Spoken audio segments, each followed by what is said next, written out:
안녕하세요. 더 나누는 교회의 이미철 목사입니다. 복음이란 무엇인가라는 주제를 가지고 더 나누는 교회의 열매들과 함께 공부하는 시간인데요. 오늘은 구원자 되시는 예수 그리스도에 대해서 함께 나누어 보도록 하겠습니다.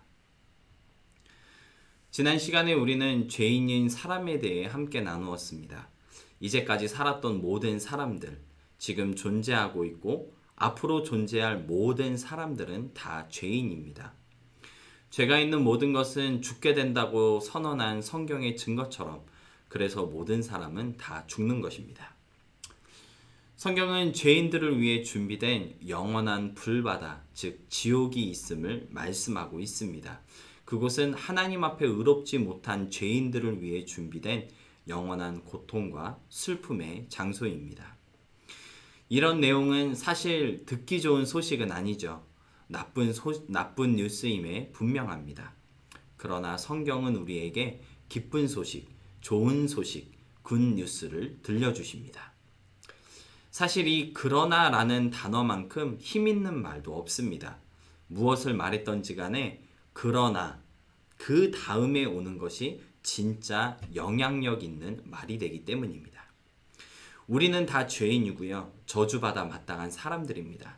그러나 하나님은 사람 구원하시기를 기뻐하셨습니다. 창세기 3장 15절은 이렇게 증거하고 있습니다.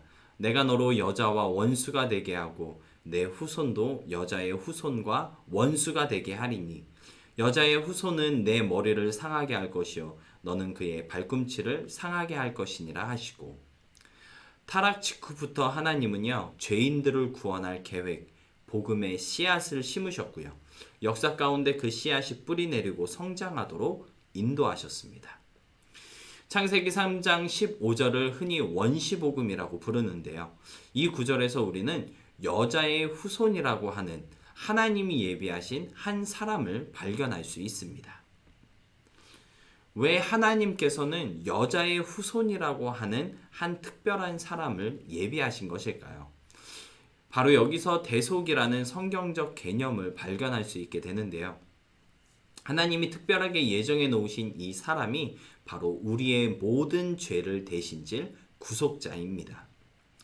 첫사람 아담과 하와 이후에 태어난 모든 사람들은 다 죄인들 뿐입니다. 죄인의 죄를 대신지기 위해서는 죄 없는 사람이 필요하겠죠. 죄 있는 사람이 다른 사람의 죄를 대신 질 수 없습니다. 왜냐하면 죄의 값은 죽음인데요. 2번 죽을 수 있는 사람은 없기 때문입니다. 따라서 죄와 무관한 사람, 죄 없는 사람만이 죄인의 형벌을 대신 질 수 있습니다. 하나님이 여자의 후손을 특별하게 예비하신 이유가 바로 이것입니다. 하나님이 예비하신 이 사람만이 무죄하고 의로운 사람이기 때문이죠. 마태복음 1장에서 우리는 예수님의 탄생과 관련한 내용을 발견하게 되는데요. 1장 18절로 21절의 말씀을 제가 한번 읽어보겠습니다. 예수 그리스도의 나심은 이러하니라. 그의 어머니 마리아가 요셉과 약혼하고 동거하기 전에 성령으로 잉태된 것이 나타났더니 그의 남편 요셉은 의로운 사람이라 그를 드러내지 아니하고 가만히 끊고자 하여 이 일을 생각할 때에 주의 사자가 현몽하여 이르되 다윗의 자손 요셉아 내 아내 마리아 데려오기를 무서워하지 말라. 그에게 잉태된 자는 성령으로 된 것이라. 아들을 낳으리니 이름을 예수라 하라. 이는 그가 자기 백성을 그들의 죄에서 구원할 자이심이라 하니라. 성령으로 잉태되어 마리아에게 태어나신 예수님은요, 자기 백성을 그들의 죄에서 구원할 자로 오신 우리의 대속자, 구원자이십니다. 그리고 이 예수님은 히브리서 4장 15절의 말씀처럼 죄가 없으신 분입니다. 우리에게 있는 대제사장은 우리의 연약함을 동정하지 못하시리가 아니요 모든 일에 또 우리와 똑같이 시험을 받으신 이로되 죄는 없으시니라. 예수님은 우리와 똑같은 사람이시지만 우리와는 전혀 다르게 죄에 오염되어 본 적이 없으시고요. 유혹에 단 한 번도 넘어가 본 적이 없으십니다. 그래서 예수님만이 유일한 우리의 구속자가 되실 수 있는 것입니다. 처음 복음을 전파했던 사람들의 주장처럼 예수님은 모든 면에서 우리와 똑같은 완전한 사람이신데요. 그런데 동시에 온전한 하나님이십니다. 신학적인 표현으로 이것을 그리스도의 인성과 신성이라고 말하는데요. 예수님께서 전혀 죄가 없으실 수 있었던 이유는요. 그분이 완전하신 하나님이시기 때문입니다. 사실 참 사람이시고 동시에 참 하나님 되신다는 이 개념은 인간의 이성으로 쉽게 이해될 수 있는 개념은 아닙니다. 그러나 성경은 오직 온전한 사람이시며 동시에 온전한 하나님이신 분만 인간의 모든 죄를 대신 질 수 있다고 선언하고 있는데요. 그 이유는 하나님만이 죄가 없기 때문이고요. 또 온전한 사람이어야지만 사람인 우리를 대신할 수 있고 대표하실 수 있기 때문입니다. 로마서 5장 12절로 21절의 말씀을 보면 성경은 아담과 예수님을 각각 인류를 대표하는 두 대표자로 표현하고 있습니다. 첫사람 아담은 의심할 나위 없이 모든 면에서 인류의 대표자였습니다. 그는 하나님께서 만드신 첫사람이었고요. 온 세상 사람들은 전부 다 그의 자손들입니다. 그런 대표자의 타락은 곧 모든 사람들의 타락을 의미하고 있는 것이고요. 그의 범죄는 온 인류의 범죄인 것이죠. 어떤 사람들은 이것이 부당한 생각이라고 반박합니다. 내가 하지 않은 행동에 대한 책임을 나에게 전가하는 것이라고 주장한다는 것이죠. 물론 이것은 나쁜 소식입니다. 내가 하지 않은 행동에 대한 책임을 나에게 묻는 것처럼 들리기 때문입니다. 그러나 우리가 기억해야 할 것은 예수님도 우리의 대표자가 되신다는 것이죠.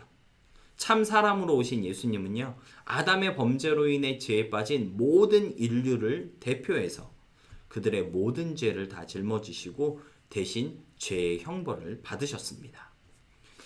예수님께서 받으신 죄의 형벌로 인해 그를 믿는 모든 사람들은 죄의 형벌을 받을 필요가 없게 되었습니다. 그들의 대표자로서 그들을 대신하여 죄의 형벌을 받으셨기 때문입니다. 이것을 대속이라고 표현합니다. 대신 바쳐졌다는 뜻이죠. 어떤 사람들은 예수님께서 우리를 대신하여 죽으셨다는 이 교리를 아주 불편하게 생각합니다. 그렇지만 대속의 교리를 뺀 복음은 복음일 수 없습니다. 죄인이 받아야 할 형벌을 대신 받으셨다는 것이 복음이고요. 핵심이기 때문입니다. 죄인이 어떻게 죄를 미워하시고 또 죄를 반드시 형벌하시는 하나님과 다시 화목할 수 있겠습니까? 그 죄에 대한 정당하고 의로운 값을 예수님의 죽음으로 주님께서 직접 지불하셨기 때문이고요. 그로 인해 우리는 은혜로운 구원을 얻을 수 있게 되었기 때문입니다. 이것이 바로 우리가 전하는 복음이고요. 믿어야 할 기쁜 소식인 것입니다. 그런데 이 모든 것이 진짜 복음이 될 수 있었던 결정적인 사건이 하나 있습니다. 바로 예수님의 부활입니다. 부활이란 죽음에서 다시 살아난다는 뜻입니다.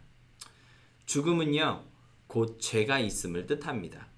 만일 그리스도께서 부활하지 않으셨다면 우리는 그분이 하나님이시고 우리 죄를 대신하여 죽으셨다는 선언을 확실하게 믿을 수 없었을 것입니다. 그러나 죽으심을 통해 참 사람으로서 사람을 대신하여 사람의 죄를 대신하여 죽으셨다는 것을 증거하셨고요. 또 부활하심으로 인해 원래부터 죄가 없었던 하나님이셨음을 확증하신 것입니다. 사도행전 2장 24절의 표현과 같이 예수님께서는 죄가 없으셨기 때문에 사망에 매여 있을 수 없었던 것입니다. 부활은 예수님께서 자신에 대해 증거하시고 선포하셨던 것들이 다 사실이었음을 확증하는 사건입니다. 우리의 믿음도 바로 예수 그리스도의 부활이 있기 때문에 가치가 있는 것이죠. 고린도전서 15장 14절에서 사도 바울은 이렇게 고백하고 있습니다. 그리스도께서 만일 다시 살아나지 못하셨으면 우리가 전파하는 것도 헛것이요 또 너희 믿음도 헛것이다. 죄인들은 평생을 죽음의 권세에 매여서 수고와 아픔과 근심으로 살아갈 수밖에 없습니다. 그러나 하나님께서는요, 인류의 이야기를 그렇게 끝내지 않으셨습니다. 인류를 대신하여 죄를 담당할 구속자를 준비하셨고요. 예수 그리스도께서 모든 죄의 권세와 요구를 친히 담당하신 것입니다. 이것이 바로 좋은 소식, 즉 복음인 것이고요. 이것이 복음이 될 수 있었던 것은 대속의 제물이었던 예수님께서 다시 살아나셨기 때문입니다. 죽음에서 부활하심으로써 예수님은 자신의 의로우심을 증거하시고 온 세상의 왕이 되시며 모든 의로운 이들을 위하시는 분이심을 확증하신 것입니다. 마지막으로 이런 질문을 할 수 있을 것 같습니다. 어떻게 이 복음이 나에게 적용되어서 나에게 좋은 소식이 될 수 있는가? 그에 대한 답을 다음 시간에 알아보도록 하겠습니다. 오늘은 우리의 구속자 되시는 예수 그리스도에 대해서 함께 공부하여 보았습니다. 다음 시간에는 믿음과 회개로 응답하라라는 주제로 함께 나누어 보도록 하겠습니다.